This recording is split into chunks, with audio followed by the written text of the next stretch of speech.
তোমরা এর আগের মিনি ব্লগে দেখেছিলে যে আমরা সবাই মিলে ঠাকুর আনতে গেলাম। তারপরে ঠাকুরকে বাড়িতে নিয়ে আসার পরে বরণ করে সবাই মিলে ঘরে উঠানো হলো।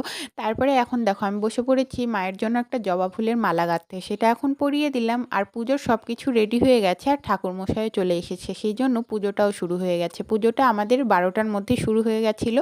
তো এখন পুজো শুরু হয়ে গেছে, ঠাকুরমশাই এদিকে পুজো করছে আর আমরা সবাই মিলে ওই সাইডে যারা অঞ্জলি দেবো সবাই বসেছিলাম। আর দেখো মায়ের মুখটা কি অসাধারণ লাগছে না, চোখগুলো জানি একদম জ্বলজ্বল করছে। যাই হোক, এই যে দেখো এখন আমরা সবাই মিলে বসে আছি, আমি, মা, তারপরে আমার সব বোনুরা, একটু পরে আমার ভাইও এসেছিল কারণ ভাই অঞ্জলি দেবে, ভাই উপোস করে আছে।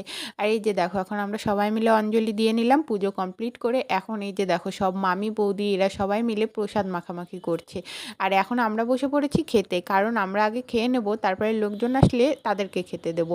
তো এই যে দেখো এখন সবাই আসা শুরু করে দিয়েছে, এখন সবাইকে খেতে দিচ্ছি। চলো আজকের মিনি ব্লগটা এ পর্যন্তই ছিল, দেখা হবে আবার নতুন